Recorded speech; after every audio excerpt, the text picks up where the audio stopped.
Ok, ahora sí vamos a comenzar. Bien, les comentaba que quise seguir con este tema del Hijo de Dios porque es un título cristológico este, que se lleva, al menos en el Nuevo Testamento, va a la par con el título de Cristo. Si recordamos en los Evangelios, los dos grandes títulos que se le adjudican a Jesús de Nazaret, pues es el de Cristo, Hijo de Dios. Es más, esa es la gran teología que elabora el evangelista Marcos para todo su evangelio. Durante todo su evangelio está tratando el evangelista Marcos de hacer una demostración de que Jesús de Nazaret es el Cristo, el Hijo de Dios. Y bueno, va elaborando toda su argumentación. También el evangelista Mateo, Mateo también lo elabora, pero en Marcos es como más patente. Bien, por esa razón, pues elegí seguir con el título de Hijo de Dios después del título de Mesías. Ahora sí nos vamos a la presentación. Ok, aquí en compartir. Aquí está.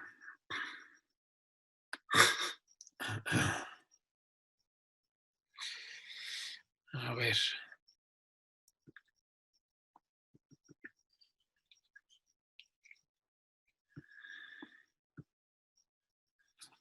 Si alcanzan a verla, porque aquí no me está...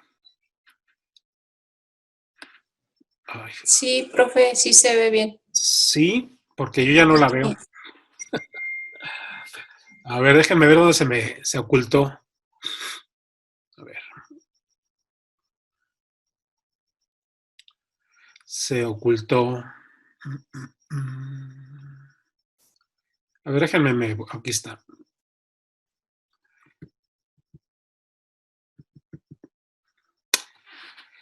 Bueno. Sí, lo que pasa es que no encuentro siempre me aparecía el botón de ampliar a toda la pantalla, pero ahorita no me está apareciendo esa opción.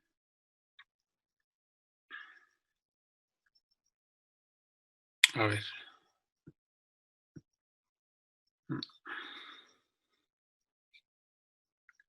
A ver, permítanme tantito.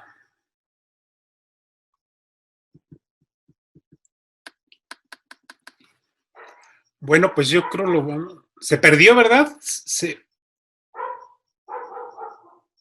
No, ahí está. ¿Ahí? ¿Ustedes sí la ven? Sí. Madre sí, santa. Se ve toda. Sí, profe, aquí está. ¿Pero están viendo toda la pantalla? Sí, profe. Vemos también las otras, profe, al lado izquierdo, pero sí se ve bien. Ah, ok. Ya me apareció. Sí, es que la traía como que no. Ok.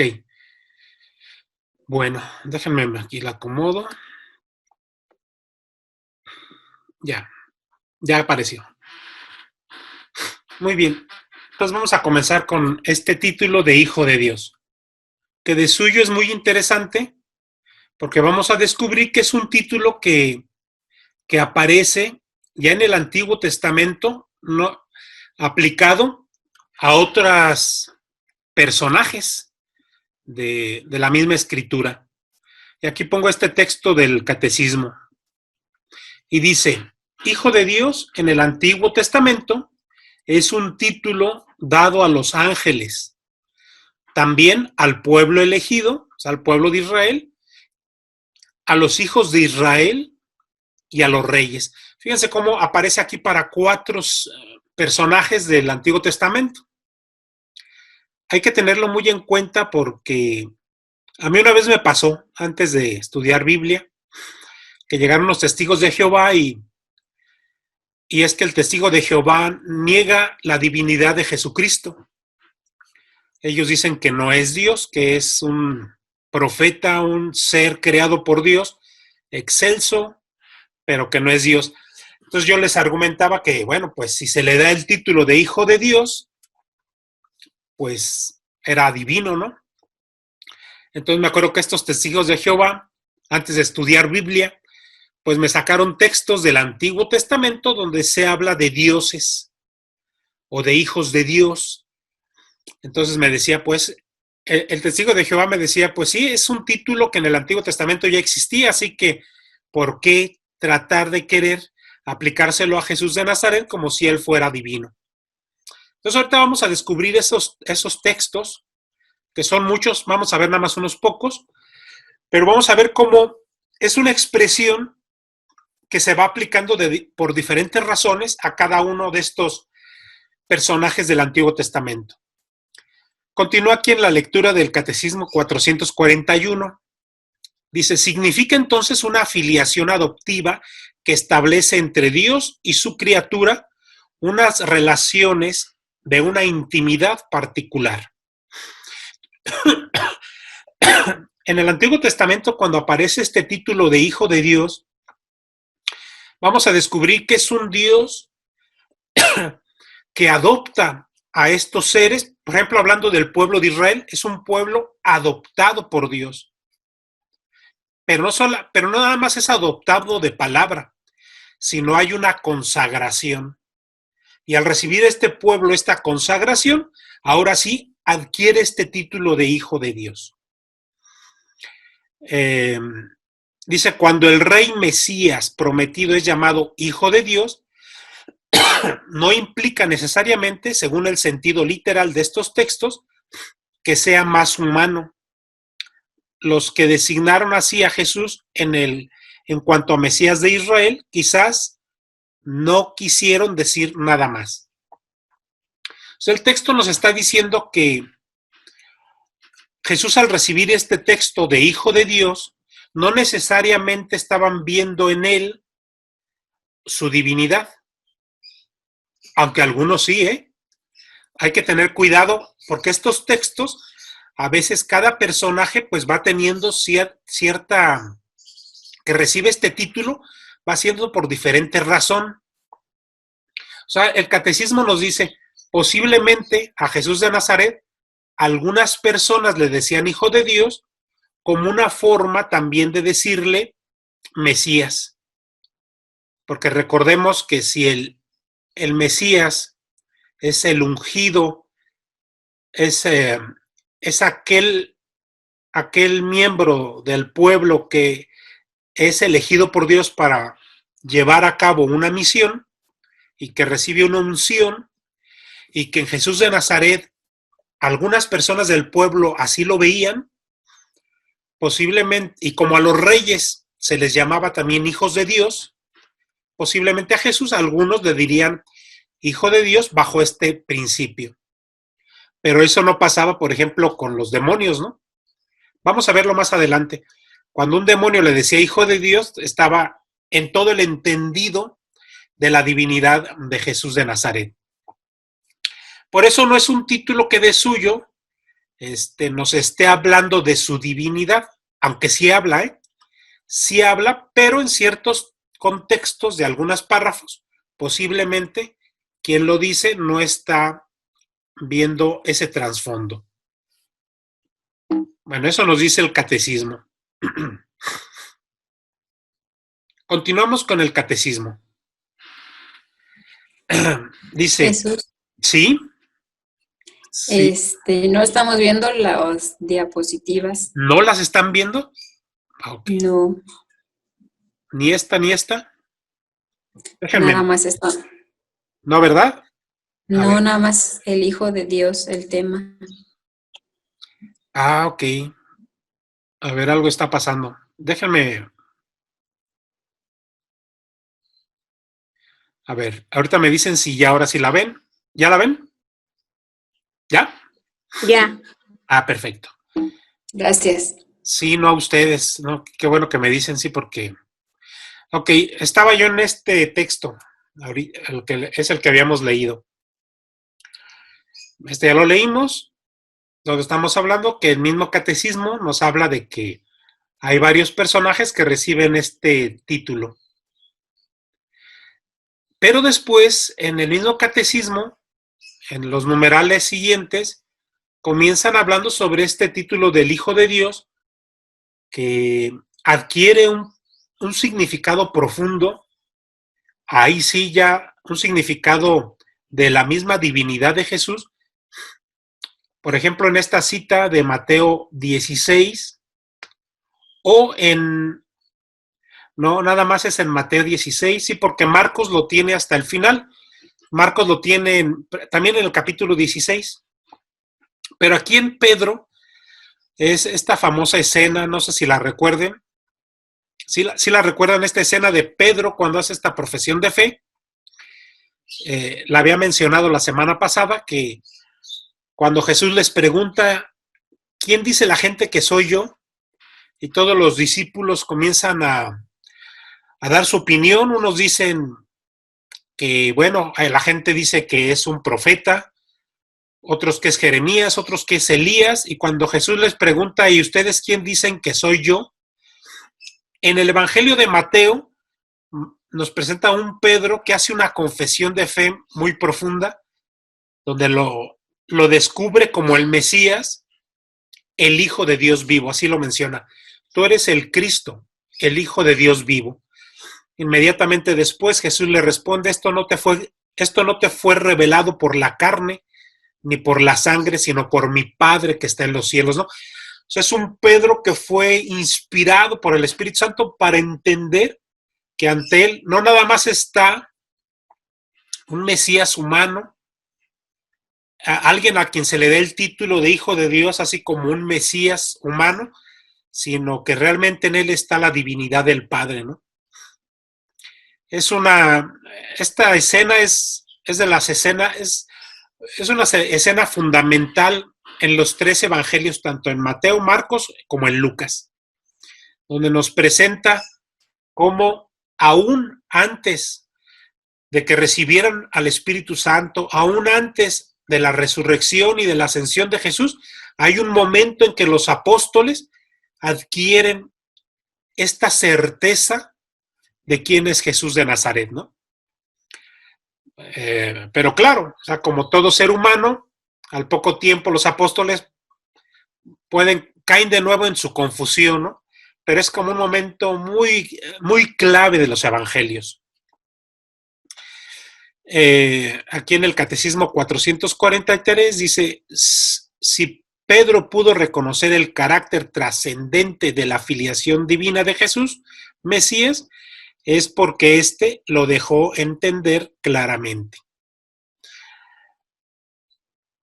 Bueno, entonces un Pedro que reconoce su divinidad, su filiación, pero una filiación real entre el Padre y el Hijo, y no la filiación adoptiva con la que en el lenguaje cotidiano en el Antiguo Testamento se hacían referencias a los ángeles, al pueblo de Israel o a los reyes.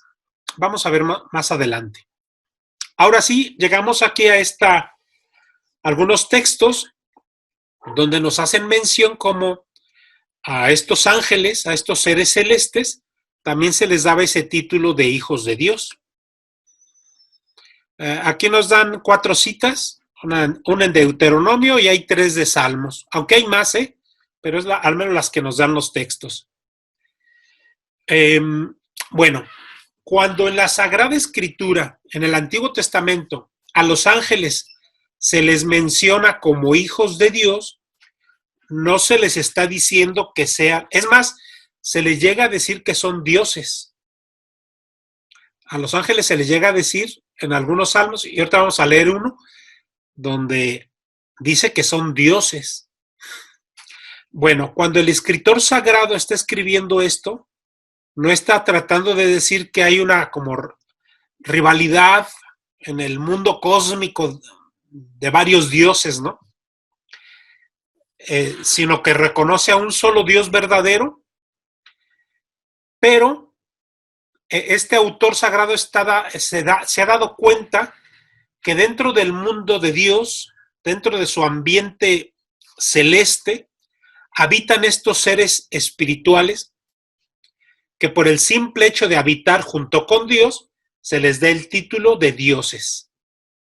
Entonces se les da el título o de hijos de Dios o dioses, también es otra acepción. Ahorita lo vamos a leer porque es muy interesante estos textos, ¿no? Que de repente se pueden prestar a confusión, pero hay que entenderlos en su contexto, para que no los agarren de bajada, como a mí me lo hicieron estos hermanos testigos de Jehová, ahí cuando todavía no masticaba bien estos temas. Bueno, pongo unos ejemplos en la siguiente lámina. Aquí están unos. Pongo el de 2 salmos. A ver, déjenme me regreso. Ah, no. Aquí está un Deuteronomio, un salmo. Ahí en Deuteronomio 32 dice, cuando el Altísimo repartió las naciones. Hay que leer bien estos textos porque a veces se pueden prestar a confusión y nos pueden poner así como en un rollo mental. Por eso hay que irse a las explicaciones de los intérpretes o de los traductores.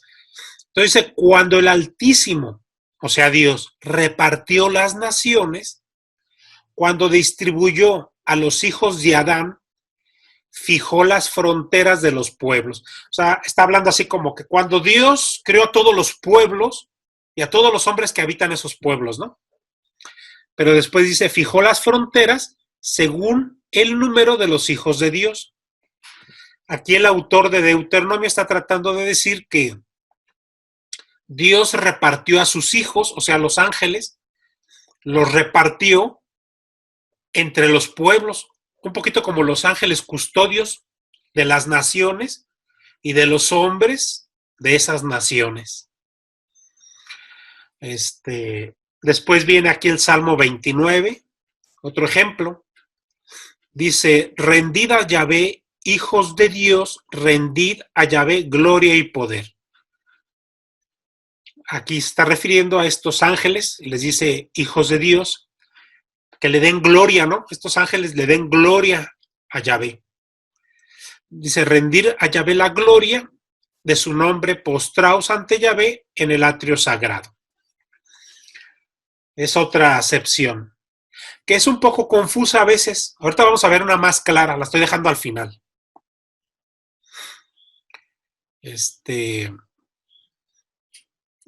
Dice, Dios, ahí en el Salmo 82, Dios se alza en la asamblea divina para juzgar en medio de los dioses. Aquí a estos ángeles no nada más se les dicen hijos de Dios, sino se les está diciendo dioses, con minúscula. La escena que nos está pintando el salmista es un Dios que va a juzgar, pero este Dios está rodeado pues de estos seres celestes espirituales a los cuales les llaman dioses. ¿Por qué? Porque habitan con Dios, habitan en Dios. Entonces, como si esta multitud de dioses fueran a contemplar el juicio de Dios. Así lo pinta el autor sagrado. Después, en el Salmo 89, dice, los cielos celebran tus maravillas, Yahvé. Tu lealtad en la asamblea de los santos, pues ¿quién en las nubes se compara a Yahvé? ¿Quién se le iguala entre los hijos de los dioses? Está hablando de la grandeza de Dios y que no hay ser celeste espiritual que se le pueda comparar. Y podemos irnos al Salmo 8. Es un salmo muy hermoso ese Salmo 8. Si tiene alguien por ahí su Biblia, para que también nos comparta. A ver, Salmo 8, aquí está. ¿Alguien quisiera leer ese Salmo 8? Es hermoso, ¿eh? Y hay una mención de estos seres divinos, a los que también se les llama, en algunas versiones bíblicas, se les llama dioses. ¿Alguien lo tiene por ahí? Yo, prof. A ver, Clau. Es el Salmo 8. Oh Señor, nuestro Dios, qué glorioso es tu nombre por la tierra. Tu gloria por encima de los cielos es cantada por labios infantiles. Tú opones tu castillo al agresor para vencer a contrarios y rebeldes. Al ver tus cielos, obra de tus dedos, la luna y las estrellas que fijaste, ¿quién es el hombre para que te acuerdes de él, el hijo de Adán, para que de él cuides? Apenas inferior a un Dios lo hiciste, coronándolo de gloria y grandeza. Entregaste las obras de tus manos, bajo sus pies has puesto cuanto existe, ovejas y bueyes todos juntos, como también las fieras salvajes, aves del cielo y peces del mar, que andan por las sendas de los mares. Oh Señor, nuestro Dios, qué glorioso tu nombre por la tierra. Es un salmo hermosísimo, a mí me fascina. Es un salmo donde el salmista está extasiado de Dios, está admirado y empieza a alabarlo, pero en una alabanza de admiración. ¿Verdad? Qué grandes son tus cielos, Señor. ¿Verdad? Le dice, cuando veo el cielo hechura de tus dedos, la luna y las estrellas. Y después este salmista, al estar contemplando la maravilla de Dios, voltea a verse a sí mismo como una criatura y dice, qué pequeño soy frente a esa creación tan hermosa, ¿no? ¿Quién es el hombre para que te acuerdes de él? O sea, si el mismo autor no puede entender por qué este Dios que hace cosas tan maravillosas, de repente, de una manera como extraña, voltea a ver esta criatura imperfecta que es el hombre y dice, ¿y por qué haces esto tan maravilloso con este hombre, no? Y luego en el texto dice, apenas lo hiciste un poco inferior a los dioses, o sea, a los ángeles. El mismo salmista dice, vaya, tienes criaturas tan hermosas como los ángeles o los dioses, que es como un canto a la misericordia de Dios, al amor de Dios al hombre, ¿no? Que pues de suyo somos tan imperfectos que no mereceríamos, mas sin embargo en su misericordia hay un amor especial en la creación para con nosotros. Bueno, con esto pues realmente alcanzamos a ver así el panorama sobre estos títulos que se les llama a estos seres celestes, donde se les trata como si fueran dioses o hijos de Dios. Ahora nos vamos al sentido que tiene en el pueblo de Israel. También el pueblo de Israel recibe este tratamiento dentro de los textos del Antiguo Testamento. Dice la expresión hijo de Dios se traduce para Israel en términos de parentesco humano por sus relaciones entre Yahvé y su pueblo. Fíjense la diferencia. Mientras que en los ángeles se les aplica el título hijos de Dios porque habitan dentro de la realidad divina, por ser habitantes de lo divino, cuando se aplica al pueblo de Israel es en otro contexto. Es porque el pueblo de Israel tiene una conciencia clara de que Dios no solamente los eligió, sino de que Dios los consagró, de que Dios hizo un pacto con ellos, ¿no? Una alianza. Y esa alianza y ese pacto les otorga una filiación especial, un trato de padre e hijo, pero porque fuimos consagrados a Yahvé. Cambia el sentido, o sea, es la misma expresión que se aplica a ángeles y al pueblo de Israel, pero se aplica por sentidos diferentes, ¿no? Unos porque viven en el mundo divino, pero el pueblo de Israel es porque Dios eligió y yo acepté ser consagrado. Que es el sentido que nosotros también podemos aplicar en nuestra realidad por el bautismo. Cuando somos llamados hijos de Dios, pues es porque fuimos consagrados al modo del pueblo de Israel. Y un poquito más. O sea, este es un primer sentido del por qué no somos llamados hijos de Dios. ¿Por qué? Porque fuimos consagrados a través de un bautismo, consagrados a Dios. Ese es un primer nivel de por qué ser llamados hijos de Dios.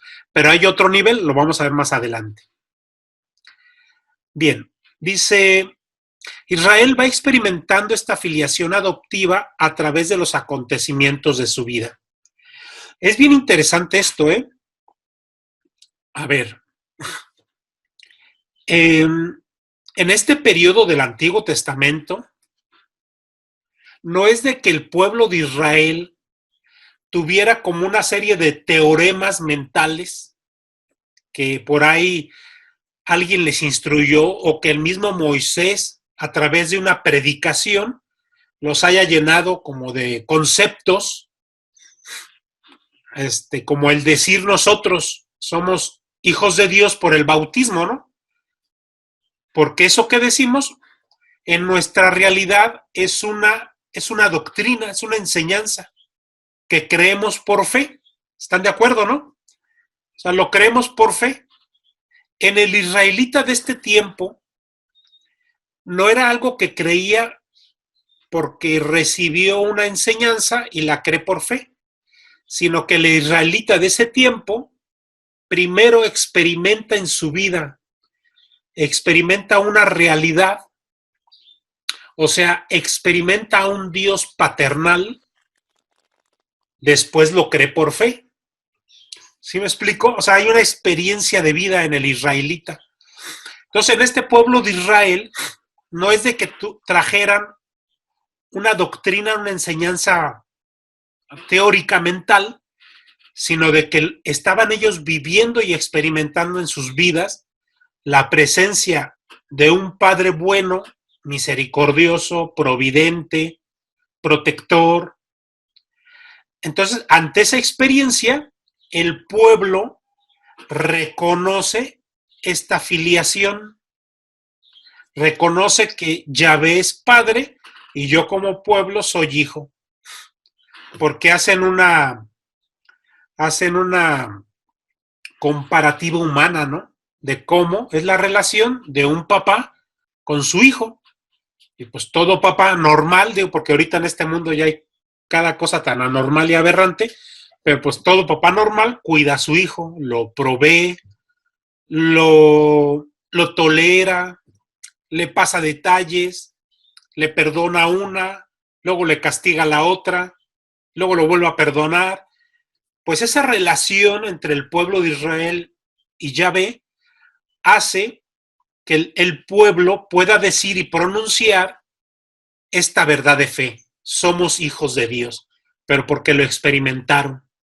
Entonces ya cambia el sentido a como lo estaban visualizando cuando se les daba el título de hijos de Dios a los ángeles. No somos iguales, ¿no? Somos otro tipo de hijos de Dios. Aquellos porque viven en la gloria celeste, nosotros porque Él nos adoptó y nos trata y nos cuida como hijos. Aquí también pongo unas citas para dar ejemplo. A ver, ¿quién quisiera leer esta del Éxodo 4? ¿Alguien que alcance a leer?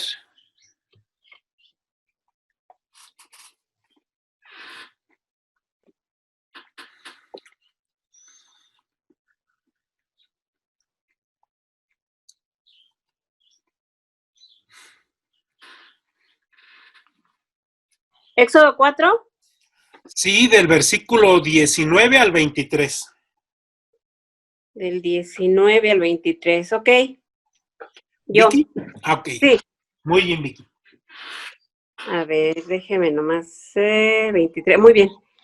Yahvé dijo a Moisés en Madián: Anda, vuelve a Egipto, pues han muerto todos los que te buscaban para matarte. Moisés tomó a su mujer y a su hijo, los montó en el burro y volvió al país de Egipto.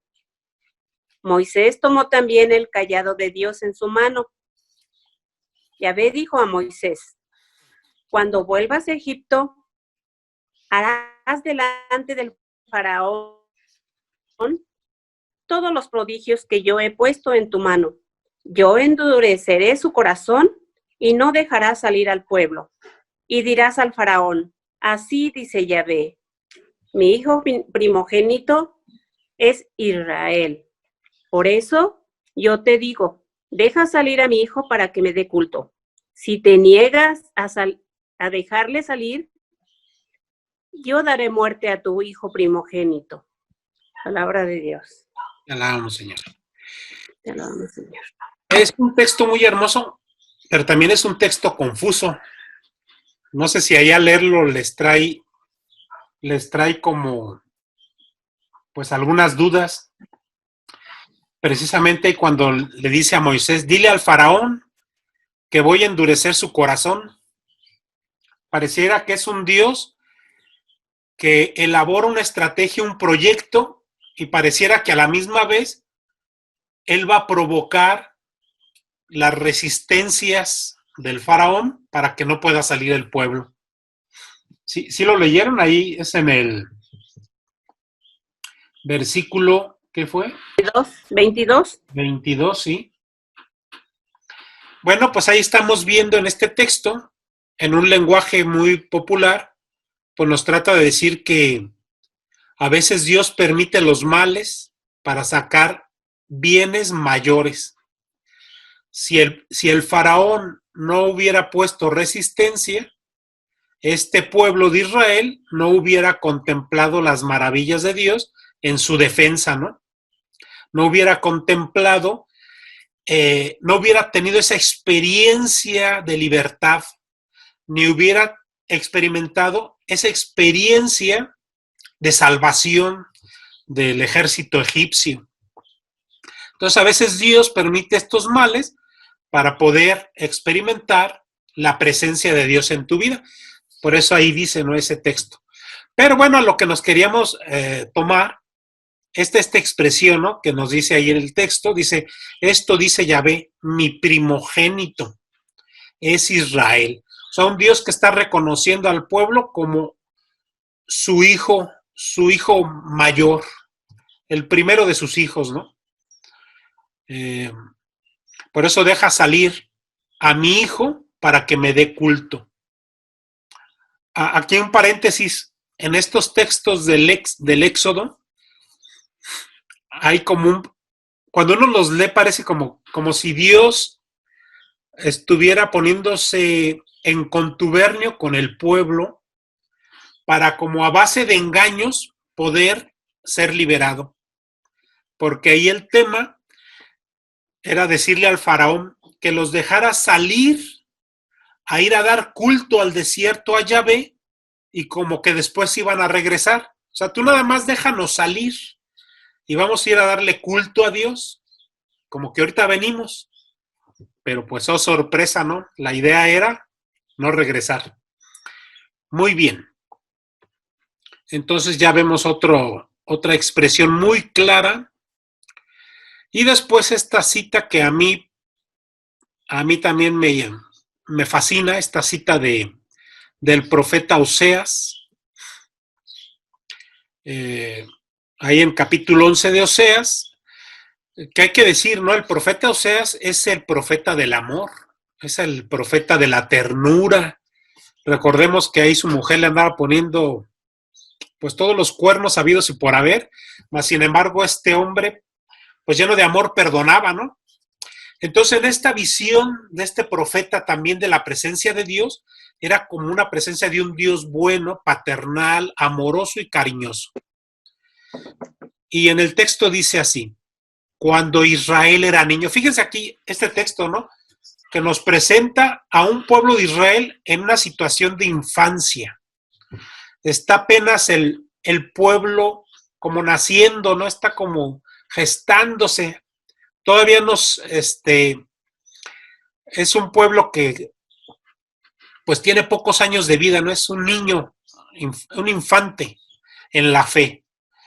Y dice, cuando Israel era niño, lo amé y de Egipto llamé a mi hijo.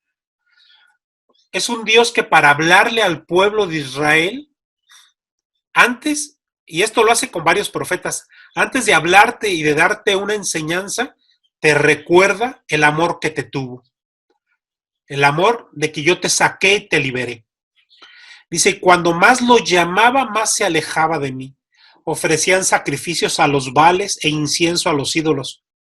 yo enseñé a caminar a Efraín, así como un papá. Por eso esta imagen de este Cristo con un niño de la mano es como la imagen del Oseas, ¿no? Que nos está presentando este Dios que va enseñando a caminar a sus hijos, así, tomándolos de la mano como bebés de 1 año. Dice, pero no sabían que yo los cuidaba. Yo los atraía con cuerdas humanas, con lazos de amor. Yo era para ellos como las personas que alzan a un niño contra su mejilla, me inclinaba y le daba de comer. Es un texto donde se nos presenta no nada más al Dios Padre, sino nos presenta también a un Dios Mamá. En esta imagen del Antiguo Testamento nos pone esas dos realidades. Un Dios masculino y femenino a la vez. Y yo lo descubro en estos últimos textos, ¿no? Donde dice, cuando yo alzaba al niño contra su mejilla, bueno, cuando le enseña a caminar no es como el papá, que lo va cuidando, le da protección, pero aquí al final dice, cuando yo lo alzaba contra su mejilla, o sea, lo apapachaba, ¿no? Como una mamá. Dice, y me inclinaba y le daba de comer. Esa expresión a mí me recuerda mucho a esa escena, ¿no? Como darle de pecho a su hijo Israel. A mí me da una imagen del Dios femenino, ¿no? La ternura de la mamá. Bueno, entonces aquí Oseas pues, nos deja muy claro cómo esta imagen del Dios, del Dios es una relación filial de hijo-padre. Ok. Y los textos continúan, no son los únicos. Ay, a ver. Por ejemplo, aquí en Jeremías también nos presentan. Es más, en todos los profetas hay esa presentación de la relación padre-hijo. Aquí, por ejemplo, en el título de Hijo de Dios, se le atribuía al pueblo para insistir en su consagración religiosa. Lo que les comentaba, ¿no? No es porque Dios haya decidido llamarles hijos, sino porque este pueblo lo acepta y se consagra. Y en ese momento hay un pacto. Es como decir, hubo un trámite legal de adopción. O sea, no nada más es porque Dios quiere ser nuestro Padre, sino porque nosotros también lo aceptamos. A ver, ¿quiero el siguiente texto? Sí, miren, aquí está. Eso aparece en Deuteronomio. Dice, vosotros sois hijos de Dios, sois hijos de Yahvé vuestro Dios. Ya con esa primera expresión está claro, ¿no? Deuteronomio nos lo deja claro. Pero continúa, fíjense aquí, nos da el argumento del por qué son hijos de Dios. Bueno, aparte aquí dicen, bueno, no se practiquen incisiones, ni se hagan tonsuras entre los ojos por un muerto. Eran prácticas rituales paganas que se las hacían a los muertos. Entonces está intentando decir el Deuteronomio, no practiques, no tengas rituales paganos. Después dice, piensa que tú eres un pueblo consagrado a Yahvé tu Dios y que Yahvé te ha escogido para que seas el pueblo de su propiedad entre todos los pueblos que hay sobre la faz de la tierra. Dice, piensa que tú eres un pueblo consagrado. O sea, no se te olvide, pueblo, que estás consagrado. Dios te eligió, pero tú también aceptaste la consagración. Y a partir de ahí surge este concepto de hijos de Dios. Isaías nos da también ahí en el capítulo 1 otra expresión, ¿no? Dice, oíd cielos, escucha tierra que habla Yahvé. Hijos crié y saqué adelante, pero se rebelaron contra mí. Ahí está el gran problema por el cual en el periodo de los profetas, pues Dios permite el gran castigo, ¿no? De la invasión de los asirios y los babilonios. Porque es un pueblo que aceptó a Dios, Dios lo elige, el pueblo acepta, es un pueblo que Dios lo va formando, lo va cuidando para que después este pueblo se rebele.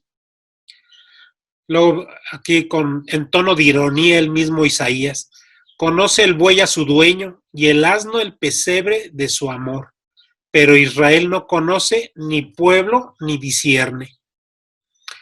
Es muy fuerte, ¿no? Como estos profetas ponen como ejemplo a los animales que tienen más sentido de propiedad que nosotros que razonamos.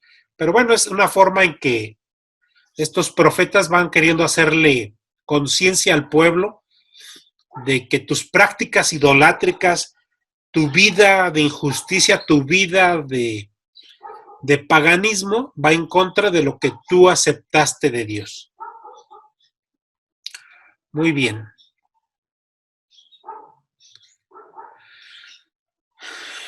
Entonces, ante todos estos acontecimientos, todos estos escritos que se va teniendo en los textos y en la propia vida del pueblo, hay una conciencia clara, fuerte, de que son hijos de Dios.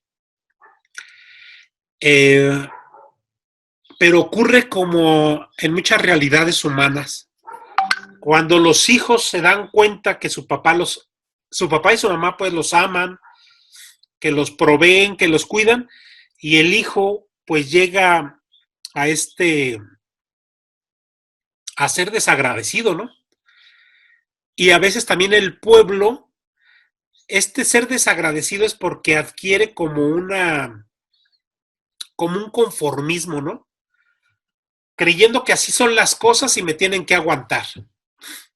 Entonces el pueblo de Israel, cuando estos profetas hablaban de castigo, de destrucción, de un Dios que está molesto, de un Dios que se siente ignorado, abandonado, este pueblo se justificaba, y eso lo encontramos ahí en el profeta Jeremías.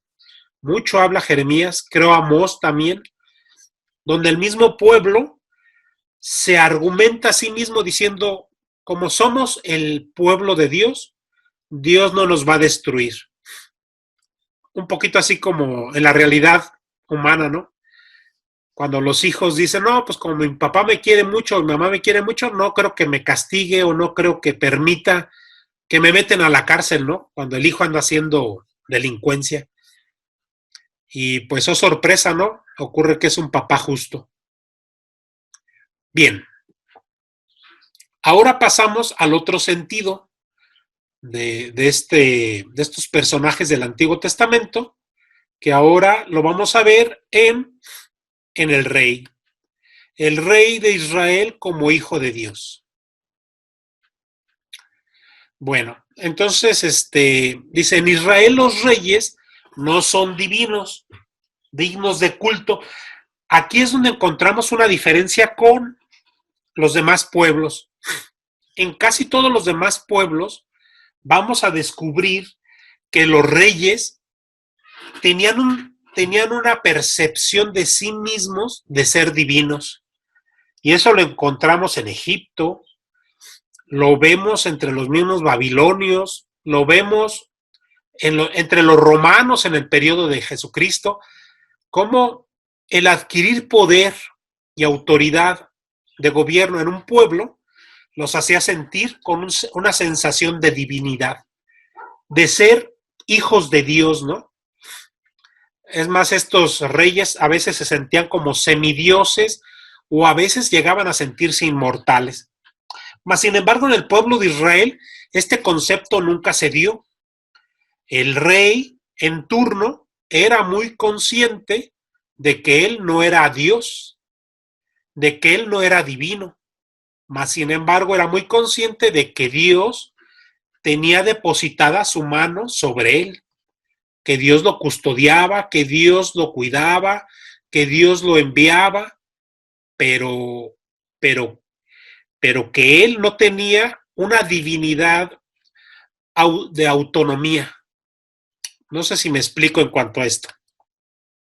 Esta es una gran diferencia cultural entre los pueblos paganos y el pueblo de Israel. Ok, por lo tanto, el rey de Israel se sometía a la misma ley divina que le aplicaba a todo el pueblo.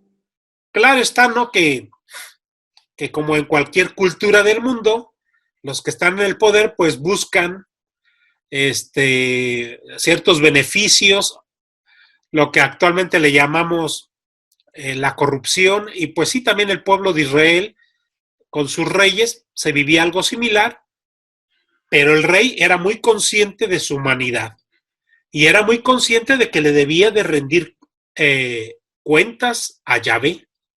Y ahí está el problema de muchos de estos reyes. El texto nos lo va a decir aquí más adelante, en este texto de Segunda de Samuel.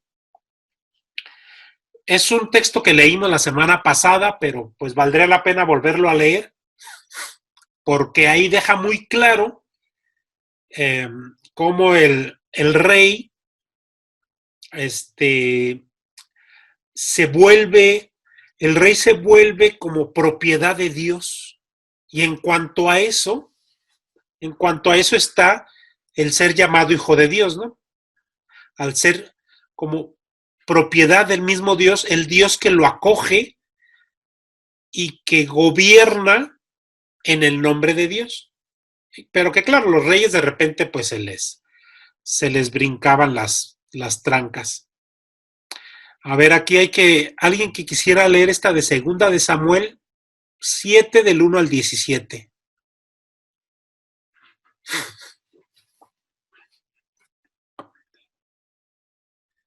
¿Alguien lo tiene por ahí?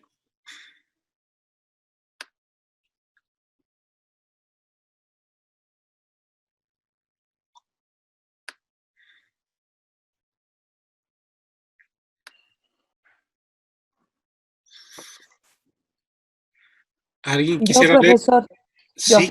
Ok, a ver. Dijo segunda de Samuel 7, Sí, del 1 a ¿cuál, perdón? del 1 al 17 está un poco largo, pero... Ok, ya la tengo. Ok, entonces sí. Dice, profecía dinástica de Natán. Cuando el rey se estableció en su casa y el Señor le concedió la paz con los enemigos de alrededor, dijo el rey al profeta Natán, mira, yo habito en una casa de cedro, mientras que el arca del Señor habita en una tienda de lona. Natán respondió al rey, vete y haz lo que te dicta el corazón, porque el Señor está contigo. Pero esa misma noche la palabra del Señor llegó sobre Natán en estos términos. Vete y dile a mi siervo David, así dice el Señor, ¿eres tú el que va a edificar una casa para que yo habite en ella? Nunca he habitado en una casa desde el día en que hice subir a los hijos de Israel a Egipto hasta el día de hoy, sino que he caminado siempre en una tienda y en un tabernáculo. Y cuando he caminado por todas partes con el pueblo de Israel, me he quejado a alguno de los jueces a quienes encargué que apacentaran a mi pueblo Israel de que no me edificaran una casa de cedro. Y ahora así dirás a mi siervo David, así dice el Señor de los ejércitos, yo te he tomado del aprisco, detrás del rebaño, para que seas príncipe sobre mi pueblo Israel. He estado contigo en todas tus danzas. He eliminado a todos tus enemigos ante ti y he hecho tu nombre grande entre los grandes de la tierra. Asignaré un lugar para mi pueblo Israel y lo plantaré para que habite ahí y nadie le moleste. Los malvados no volverán a oprimirlo como antes, cuando constituí jueces sobre mi pueblo Israel. Te concederé la paz con todos tus enemigos. El Señor te anuncia que Él te edificará una casa. Cuando hayas completado los días de tu vida y descanses con tus padres, suscitaré después de ti un linaje salido de tus entrañas y consolidaré su reino. Él edificará una casa en honor de mi nombre y yo mantendré el trono de su realeza para siempre. Yo seré para él un padre y él será para mí un hijo. Si algo hace mal, le castigaré con vara de hombres y con golpes humanos. Pero no apartaré de él mi amor como lo aparté de Saúl, a quien alejé de tu presencia. Tu casa y tu reino permanecerán para siempre en mi presencia y tu trono será firme también para siempre. Muy bien. Es el texto donde queda la promesa de la dinastía que va a constituir Yahvé en, en, la, en la unción, en la realeza de David, y que aplica pues hasta Cristo, ¿no? La habíamos leído precisamente la semana pasada para hablar de esta dinastía real que queda constituida en este momento a través de las palabras del profeta Natán sobre David, pero al mismo tiempo también viene esta referencia a la adopción de la figura real. Ahí en el versículo 14, donde dice, yo seré para él un padre y él será para mí un hijo. Ahí queda esa filiación, ¿no?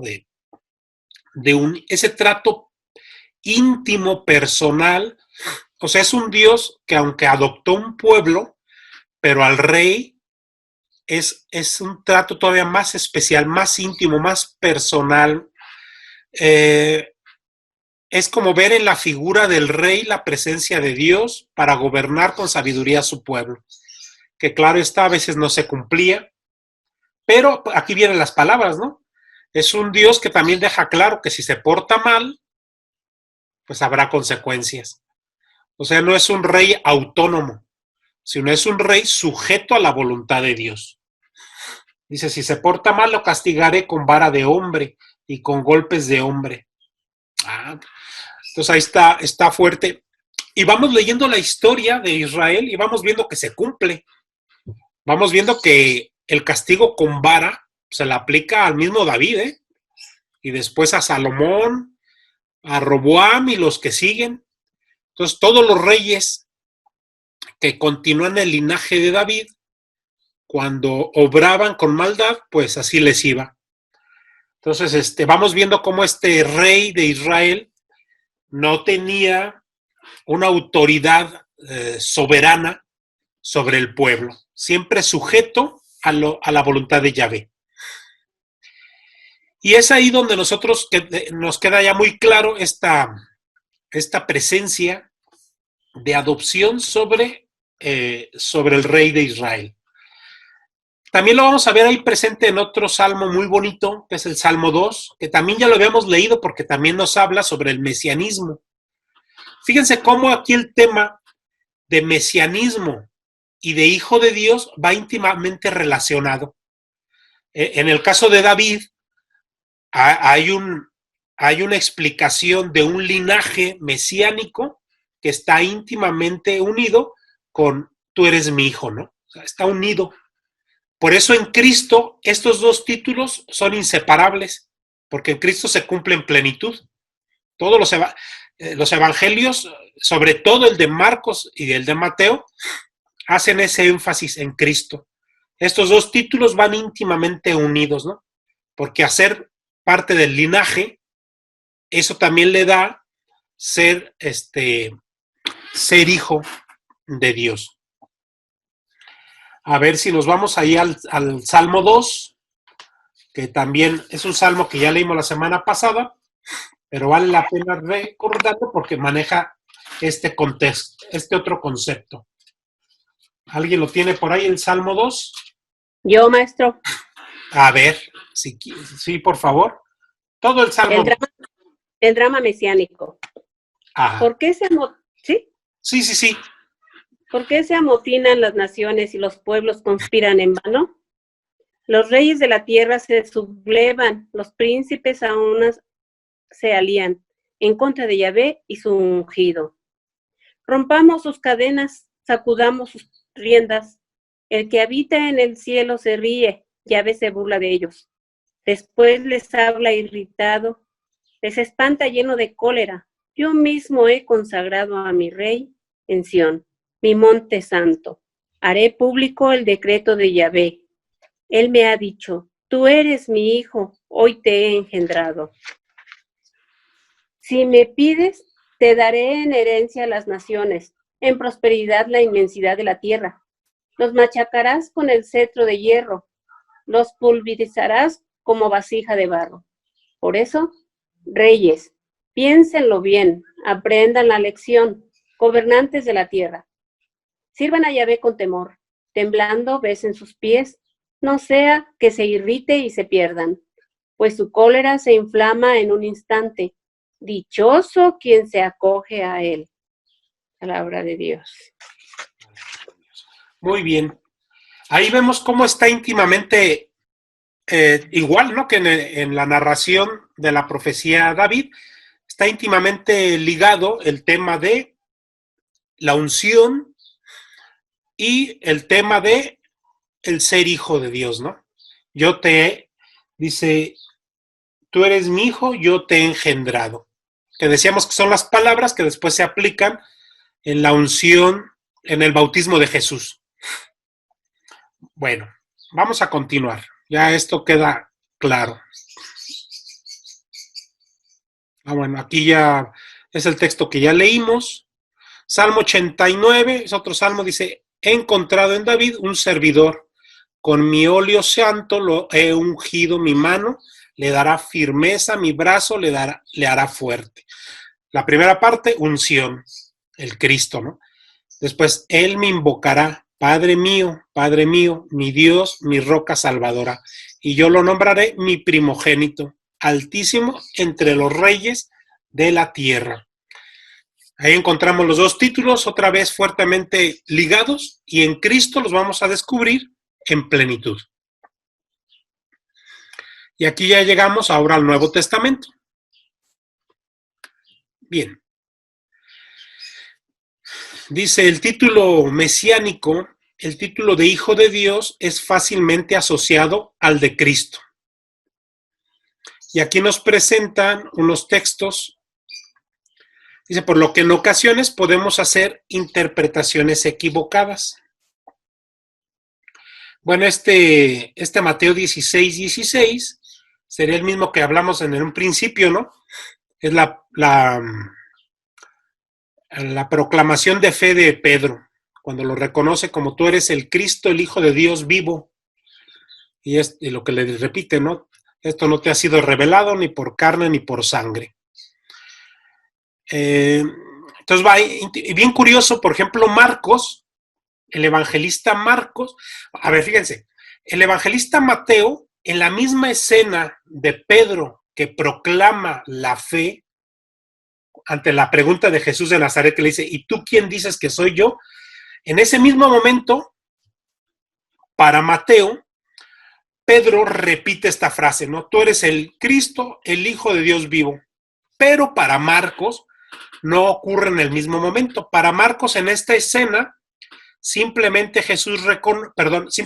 Pedro reconoce a Cristo como el Mesías. Pero es parte de cómo elabora su evangelio Marcos, pero es hasta el final de su evangelio, es precisamente cuando muere en la cruz y nos presenta ahí en la escena a un soldado romano que está a los pies de Jesús y que contempla, ¿no? Cómo contempla el terremoto, contempla cómo se oscurece el cielo y de boca de un romano, ahí Marcos, el evangelista, nos pone, y verdaderamente este era el Hijo de Dios. Pero bueno, a lo que vamos es de que teológicamente estos evangelistas van desarrollando y van argumentando sobre estas verdades de Cristo, como el Mesías, el Hijo de Dios. Pero vamos a leer de Marcos 14, 60, 64. A ver si alguien por ahí que no haya leído todavía, que quisiera compartirnos. Marcos 14, 60, 64.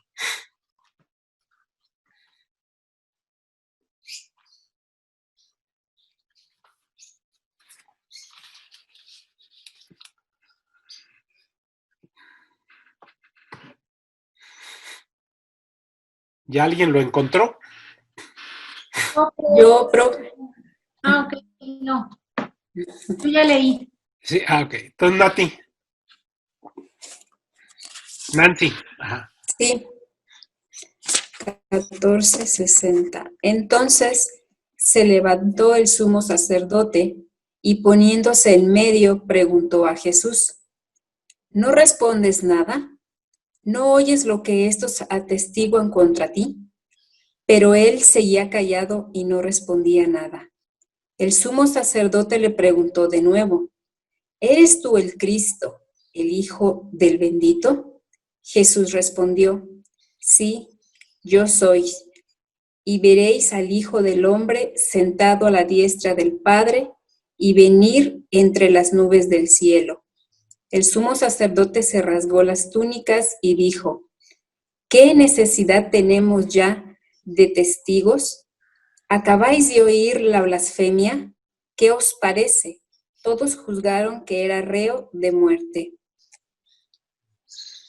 Bueno, pues aquí descubrimos cuál es la razón por la que Jesús es ejecutado, ¿no?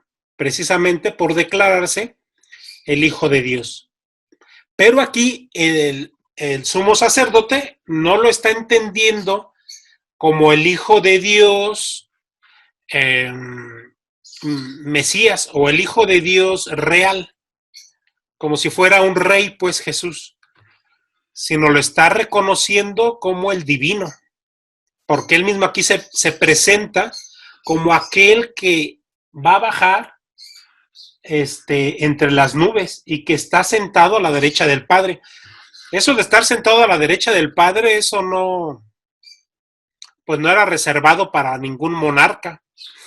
Estar sentado a la derecha del Padre es un trato especial e íntimo que no puede, pues al que nadie puede acceder.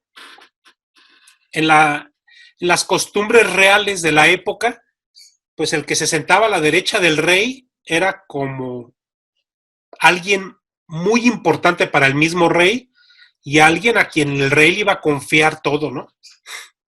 Y ahí estaba la clave. Es el reconocer a Jesús, que Jesús estaba proclamando, sin él decirlo, porque lo dice el sumo sacerdote, pero se está reconociendo como el divino. Entonces aquí el título Hijo de Dios en Jesús le trae toda la plenitud y del sentido de la expresión Hijo de Dios.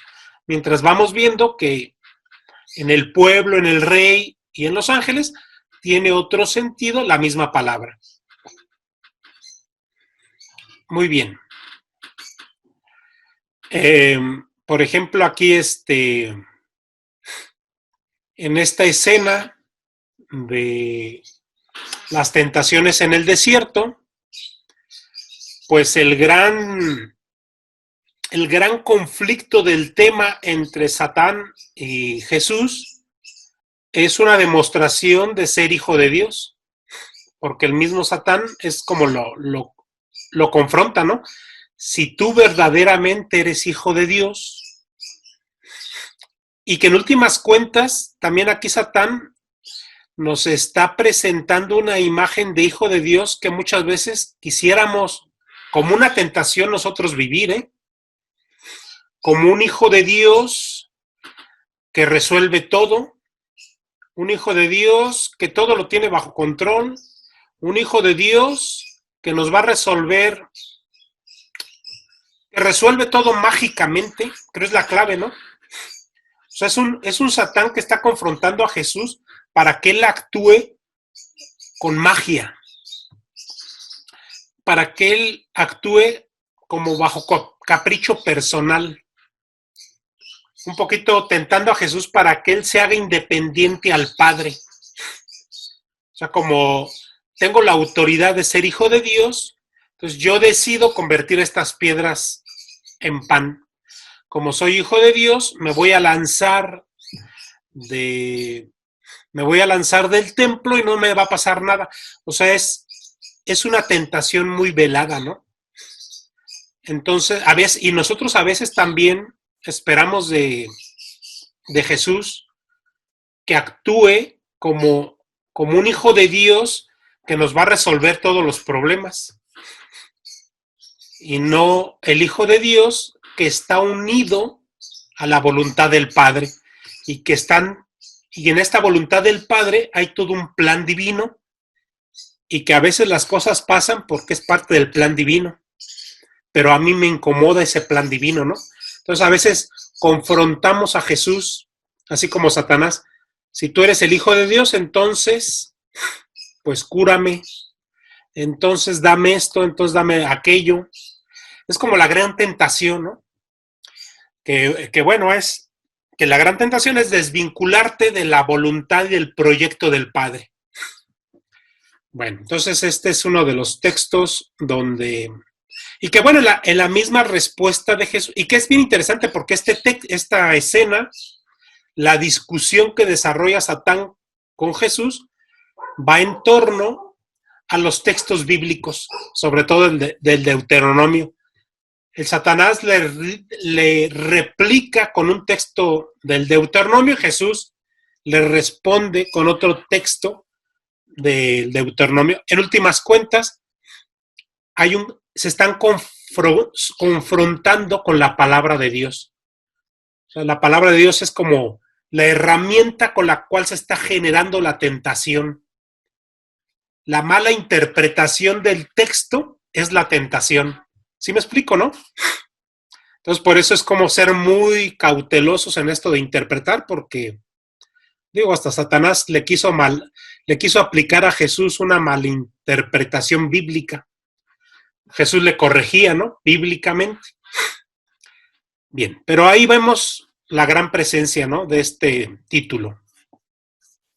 ¿En qué otro momento se le reconoce a Jesús? Pues, por lo regular, muchos demonios andaban reconociendo esa filiación de Jesús como Hijo de Dios. Y yo aquí pongo la de creo son los endemoniados garasenos, donde le replican, ¿no? A Jesús, ¿qué tenemos nosotros contigo, Hijo de Dios? O sea, no le dicen hijo de hombre. Ni algunos demonios lo reconocen como hijo de David, pero cuando lo reconocen como hijo de Dios, le están reconociendo la plenitud de su divinidad. Porque en esta escena, dicen los demonios, has venido a atormentarnos, así como si los demonios supieran que todavía el fin de los tiempos falta tiempo y como que todavía no es tiempo de ellos ser derrotados totalmente. Entonces confrontan a Jesús, ¿no? ¿Has venido acaso a atormentarnos si todavía no es el tiempo? Bueno, aquí vuelve a salir la escena de Pedro, pero aquí lo importante es destacar que este Pedro pues, fue inspirado por el Espíritu Santo para poder hacer ese reconocimiento de la filiación divina de Jesús como el Hijo único y unigénito de Dios. Que aquí es donde los hermanos separados pues tienen un conflicto con este término. Bien. Aquí viene otra vez la escena de Caifás, donde se autodefine. Fíjense aquí lo interesante de Marcos. Ahorita, antes de pasarme, aquí en Marcos, estábamos leyendo Marcos 14. Sí, ¿verdad? Fue creo en ese. Ajá. Fíjense cómo aquí el texto en Marcos dice, ¿eres tú el Cristo, el Hijo del bendito? No le dice el Hijo de Dios, le dice el Hijo de bendito. Le está dando a entender que se refiere a Dios, ¿no? Pero no le dice Hijo de Dios. Bueno, y aquí como un dato curioso de Marcos, es de que Marcos es un texto que fue escrito para los romanos, pero deja muy claro, esta expresión es muy judía. O sea, el judío no se podía permitir pronunciar el nombre de Dios.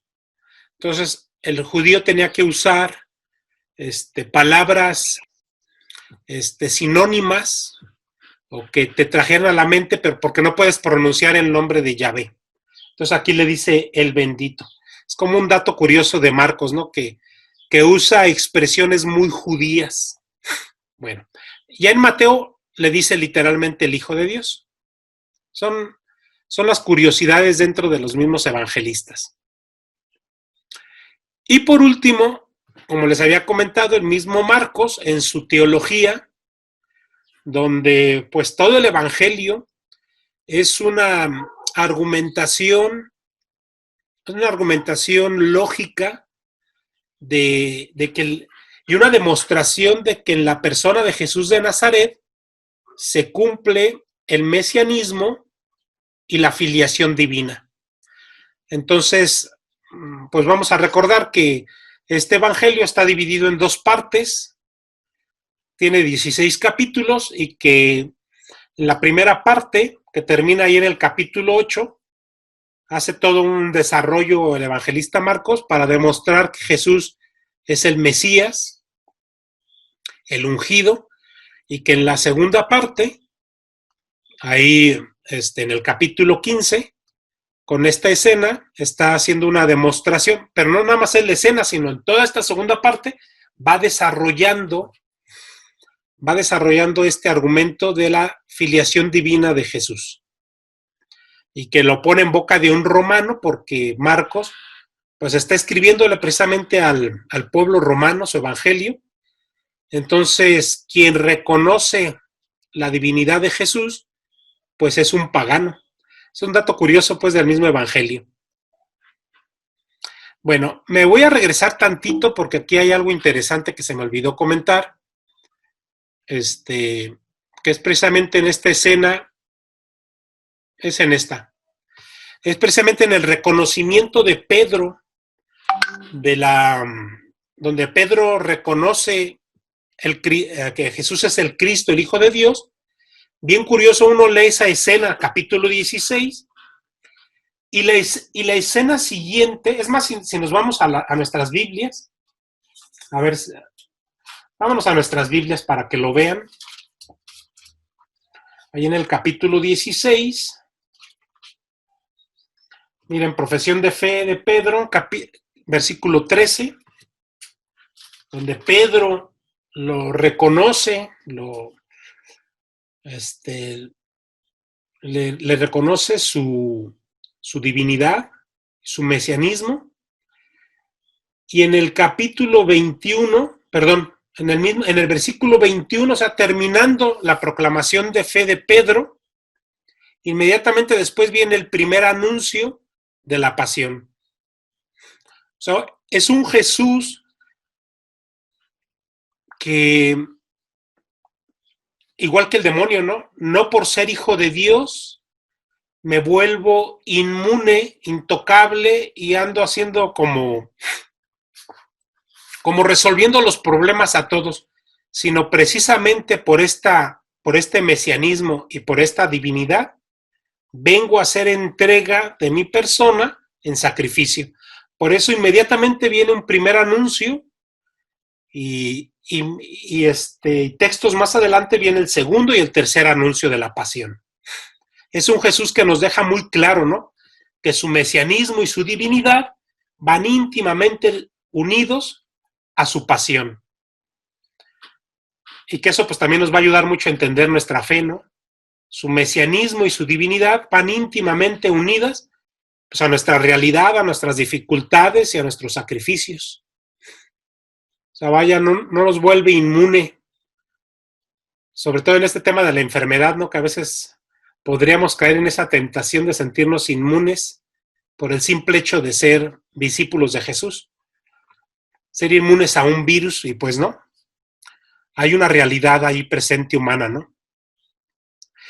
Bueno, ahora sí me continúo. Bueno, dice, la relación de Jesús frente a Dios es de hijo. Ahí pongo una cita de Mateo. Dice, por lo que puede hacer uso de una expresión impensable en la cultura judía, el Abba. Realmente Jesús, en su época como judío, cometió muchas blasfemias culturalmente. O sea, Jesús era un revolucionario en el buen sentido de la palabra, un revolucionario porque vino a cambiar los esquemas de la cultura judía. Pues una, lo leímos ya con Caifás, ¿no? Que es el gran escándalo de autoproclamarse el Hijo de Dios. Pero otro gran escándalo que produjo Jesús de Nazaret en su época fue el poder llamarle al Padre, pues Abba, ¿no? Con esa expresión que ya sabemos que es una expresión de ternura, de mucha intimidad y de mucho cariño, y no solamente poderle decir como todos los judíos de su época, ¿no? Decirle el Yahvé, el Señor, el sentirse que no podíamos pronunciar su nombre, y Jesús pues viene a hacer todo una transformación cultural. Esta y muchas otras, como eso de andar con pecadores, andar haciendo milagros en sábado y andar retribuyéndole la dignidad a las mujeres. O sea, era un Jesús que andaba haciendo lo insólito, ¿no? Y entre las cosas insólitas era esto, ¿no? No solamente autoproclamarse como hijo de Dios, sino el proclamarlo con aquella cercanía, con aquella ternura, con aquella afectividad que era insólito para su época. Es un trato muy íntimo de conocimiento y comunicación permanente. Y vamos a encontrarnos sobre todo en Lucas, en el Evangelio de Lucas. Está presente en todos los evangelios, pero sobre todo en Lucas, es un Jesús que tiene una necesidad constante e íntima de estar en diálogo con el Padre. No solamente descubre al Padre, no solamente nos lo presenta, sino él mismo vive en esa necesidad de unidad, de estar en estrecha relación con el Padre, sobre todo en los momentos de la oración. Muy bien.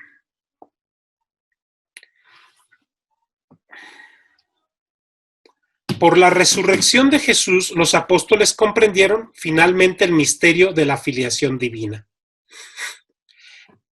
Aunque estábamos nosotros diciendo que ya Pedro, en el capítulo 16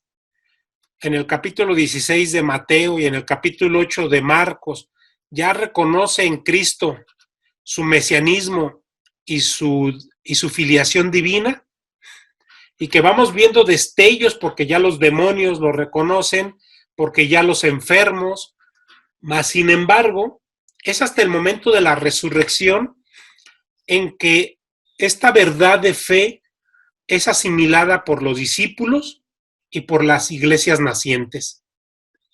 O sea, era algo que de suyo, pues es un misterio muy profundo, que una cosa era que Pedro lo proclamara y otra cosa era que estos discípulos y el mismo Pedro lo experimentaran como una realidad de fe, la filiación divina de Jesús.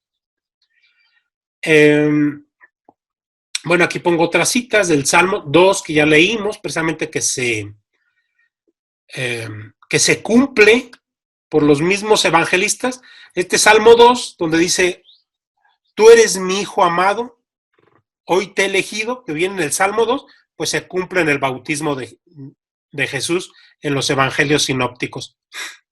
Luego nos presentan ahí Hechos 13, donde nos está presentando ya una iglesia naciente que va proclamando a este Jesús, Hijo de Dios. A ver, vámonos al Hechos 13, 33. Ah, caray, pero no hay ningún 33. A ver, ay, no es cierto, espérame, andaba en otro lado. A ver, entonces estamos en Hechos 13. ¿Alguien ya lo tiene?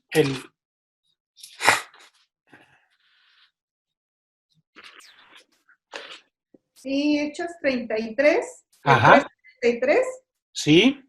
Sí. Dios ha cumplido entre nosotros sus descendientes, resucitando a Jesús, como está escrito también en el Salmo 2. Tú eres mi hijo y yo te he engendrado hoy, porque efectivamente lo resucitó de entre los muertos, para no regresar ya nunca más a la corrupción. Muy bien.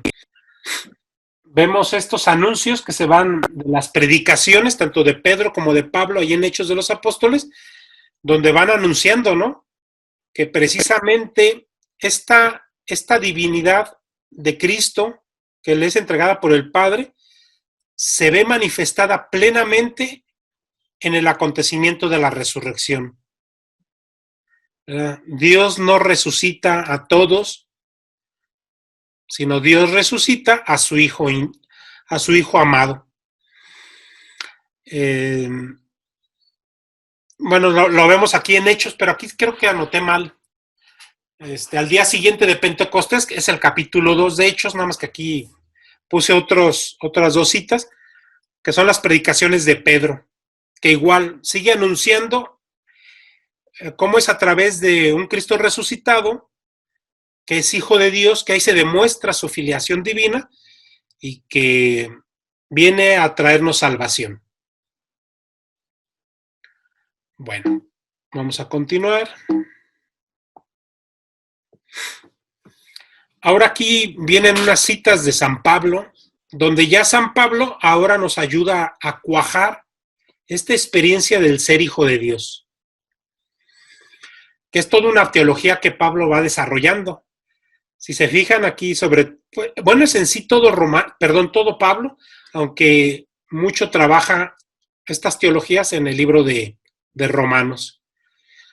Dice, la adopción filial es ya uno de los privilegios de Israel. Ahí en Romanos 9, los cristianos son hijos de Dios en un sentido mucho más fuerte por la fe en Cristo.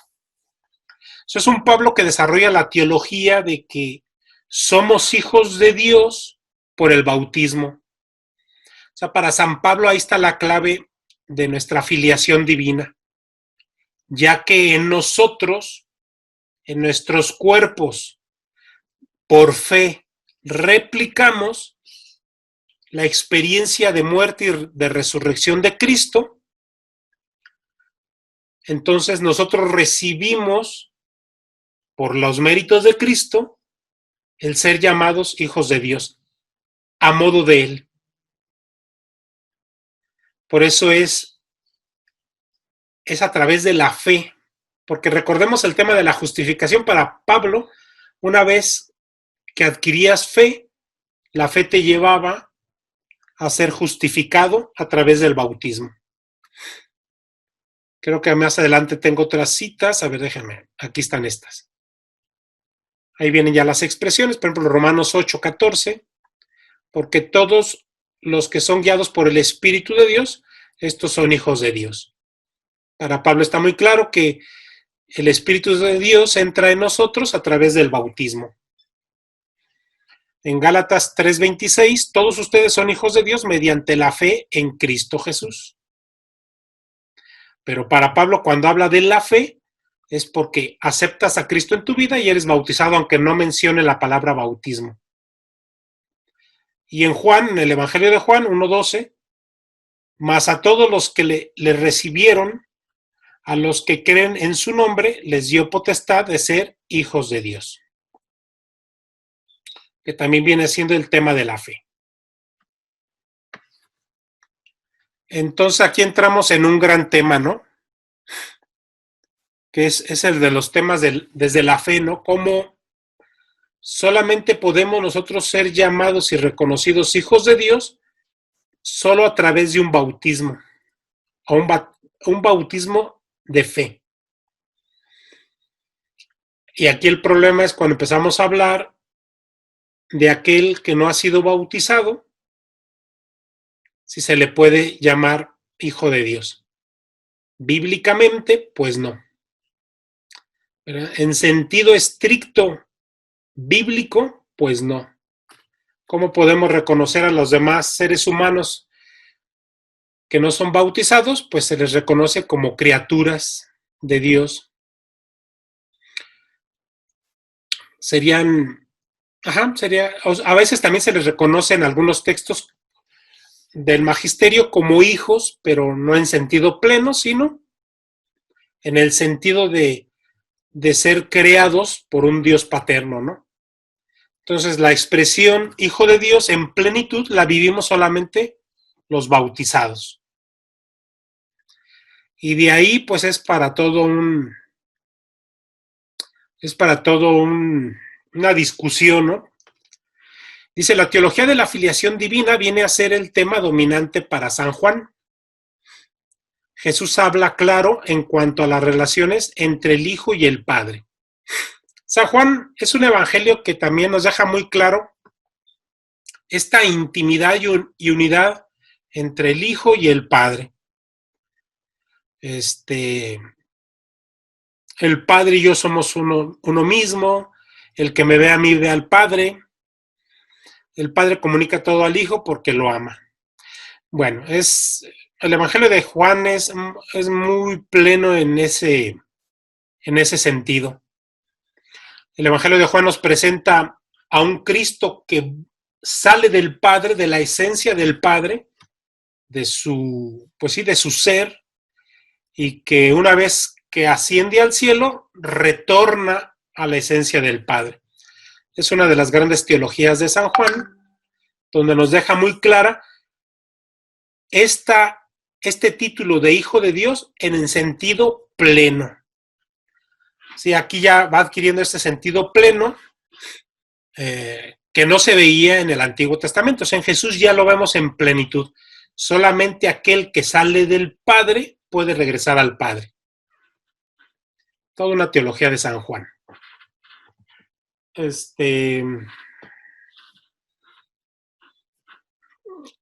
Bueno, aquí viene la doctrina de la encarnación. Dios envió al mundo a su Hijo único para salvar al mundo. Eso es la gran teología de San Juan. Ese Juan 3:16, donde deja muy claro, ¿no?, esta unidad del Padre y del Hijo, y cómo el Hijo, pues, es enviado. Es un Hijo que no se va gobernando a sí mismo en autoridad, sino siempre en unidad íntima con el Padre. Este Hijo único es el revelador de Dios Padre. Bien interesante en el Evangelio de Juan, cómo nos presenta cómo es a través de las palabras del Hijo como nosotros vamos conociendo a la Trinidad, tanto al Padre como al Espíritu Santo. Es un Evangelio que se dedica a eso, ¿no? Es toda una revelación de lo divino, porque solamente aquel que viene de lo profundo de Dios puede explicar quién es Dios. Esa es la gran teología de San Juan. Bien, a ver aquí.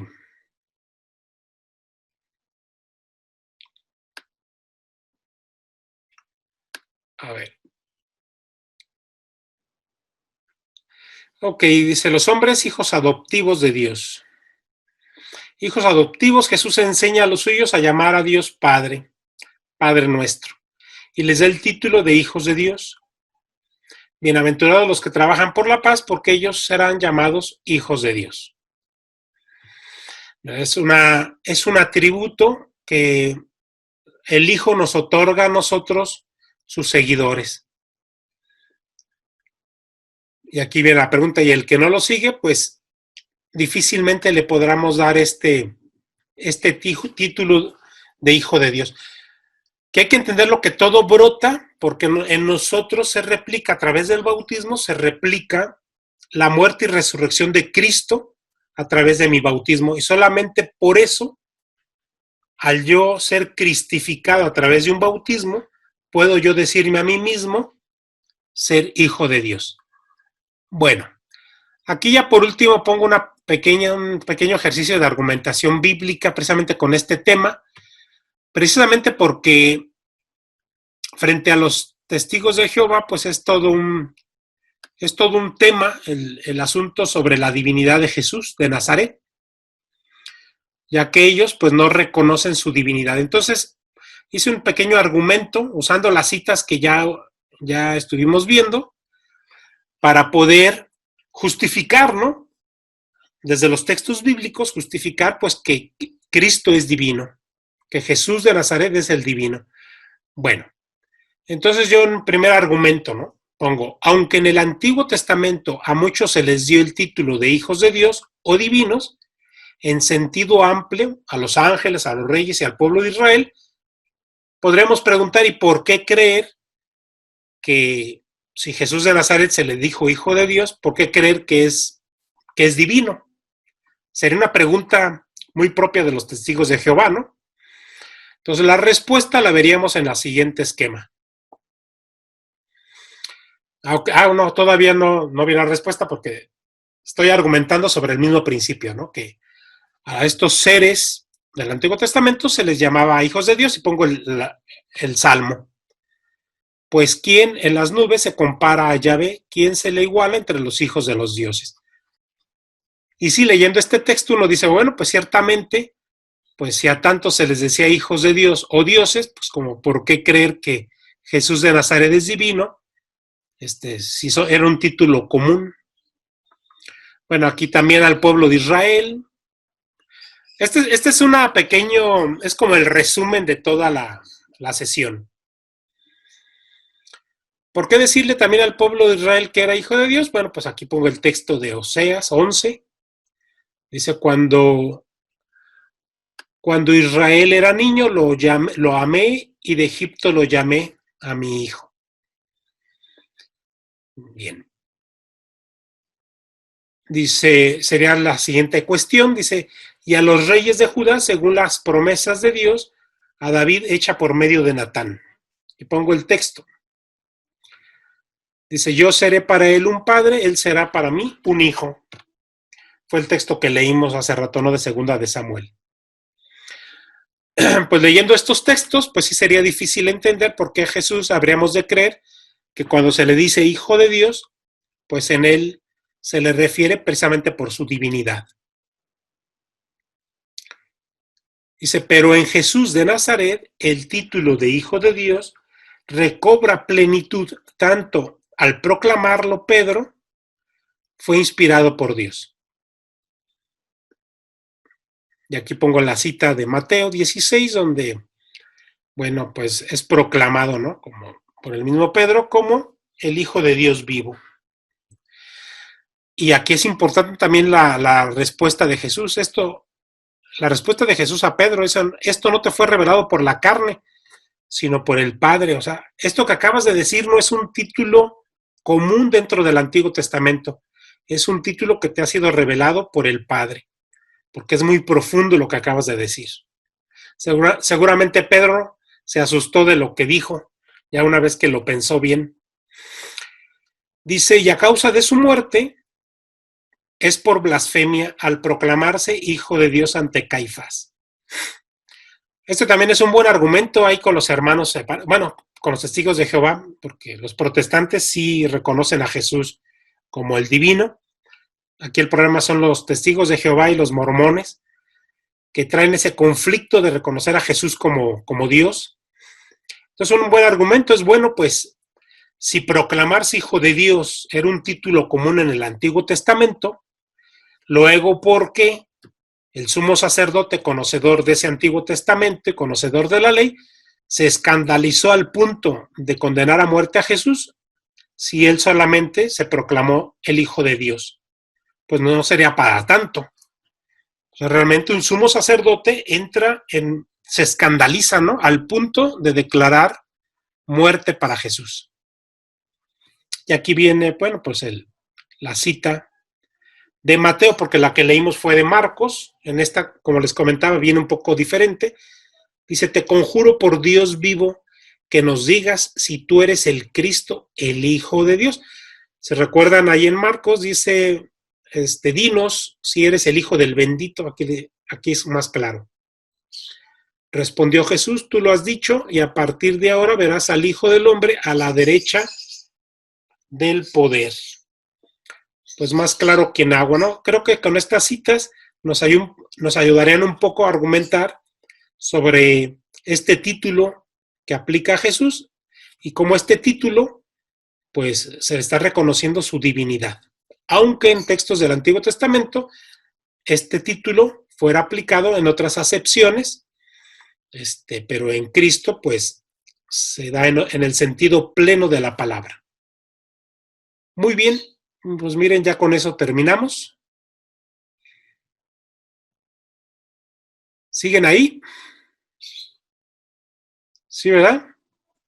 Sí. Ah, ok. De repente me sentí en un monólogo. Bueno, pues miren, hoy terminamos un poquito antes. De repente me agarraron las prisas y, bueno, pues fueron muchas las prisas y terminé antes. Bueno, de esta, como ven, pues nada más hay está ahí la autoevaluación. Son 11 preguntas, pero pues les iba a proponer que ustedes puedan elegir 5. Ustedes las leen y eligen 5, y de esas 5, pues la tarea, ¿no? Para que pues sean preguntas que a ustedes les parezcan más interesantes. Y pues no sé si hay preguntas.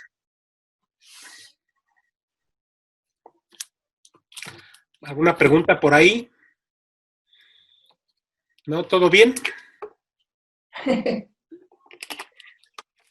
Bueno, pues si no hay preguntas, entonces vámonos a comer. Gracias, profesor. Pues que tengan un bonito día, que Dios las bendiga. Gracias. Hasta luego. Muchas gracias. Hasta luego. Gracias. Adiós. Gracias. Hasta luego.